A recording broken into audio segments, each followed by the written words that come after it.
Hey guys, today I'm going to show you how all the aloe pups are doing that we have transplanted. So we'll see how they're doing in this video. I'm going to show you kind of some of them from a different angle this time, where I have them on the window, and I have a few inside the house that I'll show you, as well as some of my adults. So you can see my whole collection of what I have right now. I gave a bunch away.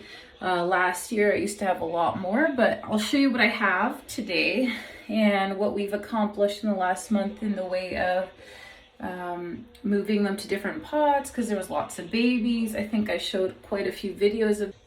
Okay, so that's one of the plants that we have. So for example, remember I told you about the water drainage? Well, this one I don't have touching the bottom. As you can see, I just watered, and there's some water in that plant. It's looking pretty good. This is one of the ones that wasn't doing so well, that was in my basement. But now there's a lot of new greenage growing. That's one of the babies that I have over here. That's another one that I recently transplanted. As you can see, it can probably cut that stuff off. And these are 3 other little babies. They actually all took so far. Remember a few weeks back, I wasn't sure if that one was gonna make it, but look there, I don't know if you can see, but it's quite green.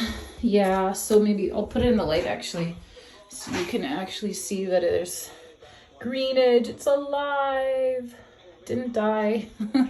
So I wasn't sure about that one for a while. I had to take them out of the sun because I did sun scorch them, and they're so fragile and small.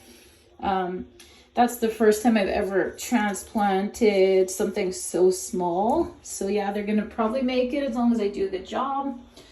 Okay, so this is a mom plant that I took quite a few of those babies from. I'm still gonna show you some of the other babies from this plant as well, and some of the mama plants, some that I have outside, some that I have on the windows. I'll show you. Oh yeah, I think I did mention, but there's more babies. Here, I'll use a chopstick so you can see better. There's 2 babies at least in there, possibly even 3 that I could probably start looking at. And mama plant has some new growth that I don't know if you saw it from last week, but it's getting a bit bigger. I did just freshly water all these plants. Here's another one that's super healthy. I got 3 babies out of this one the other day. And you know, it's really cool. I learned that this one over here is completely different than, say, this one over here. It's a complete different variety. These are the ones I have outside. I'll just show you quickly. So that's one of the big ones that I had outside. I'm going to be cutting a lot of leaves off of some of these. That's my lemon tree. So it's just a bit of an update. They've all been watered, and I put them in the rain for a bit because they were a little bit dehydrated and a bit sun scorched. So I did freshly water these guys. That's another one of my big mama plants, and you can see over here on this window my huge mama plants here. And this is the one, that one right there. I don't know if you can see, but I took some babies from that one, just super tiny babies. There was 3 of them. This one hasn't had babies for a while, so we'll see what we get out of these. So there's more on the windows back here. I'll just quickly show you. So yeah, my Christmas cactus is there, and then some of the other aloes. So I got, these 3 are the same variety, and I was looking it up online, and I didn't realize that all those guys in there and these 2 in these pots, they're completely different. They're actually a smaller type of aloe. That's why they're growing so quick. And these ones grow a lot slower, I find, because they'll turn into something like that, a huge one. And then the smaller ones will turn into something like this. And this is like a really big version of the smaller one, but I had no idea I had 2 different types.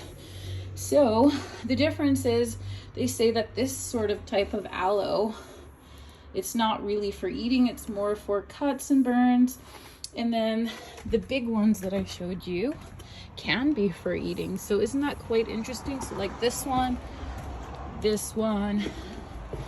and again, the big ones on my window, they're all good for eating. So really excited to see how these guys are gonna do in the future.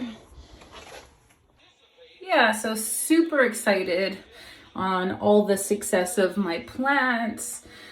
Yeah, so keep following me and please subscribe, see how they do, see how big they get. I think that I'm going to start running out of space, which happened to be last year when I separated some really big ones. My husband bought me a few plants and then I bought like 3 or 4. So yeah, they grow quickly if you do the right thing. And I think I sort of talked about this in my videos, what I use to get them growing super huge. So the number 1 rule is they love sun. Aloes are a sun plant.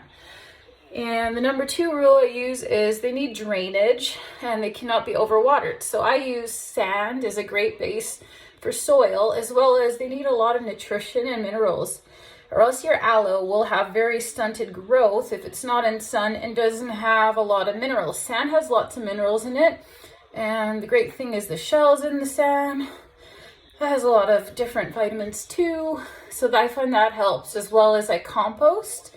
So I try and eat a lot of organic things. I do a lot of juicing, so my juicer spits out a lot of different things that I put in the soil.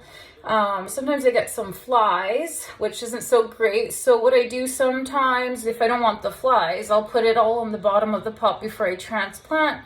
I didn't really do that with these ones, but I might. I'm just letting it decompose a bit more, some of that stuff that I have waiting. It's such goodness for your soil. And I do have to mix that with like sand and other organic soil because it takes a while before that breaks down. Sometimes I'll just tuck in some eggshells near the roots, and I find that really helps. A lot of people find, I found the banana peels did help too, but I really do love to stick to organic because I use the aloes for my skin, my hair, you know, and I'm just starting to try them in smoothies. So yeah, I think it's best to stay organic if you're going to be using it for that purpose. But as well as I actually found out doing some research that aloes are very, very good for your oxygen in the house. So I think a lot of plants are, and especially aloes. So yeah, that's another good thing they're good for, purifying your air. So if you could please subscribe, follow my videos. Yeah, and have a great day, guys. Thanks so much for watching my video.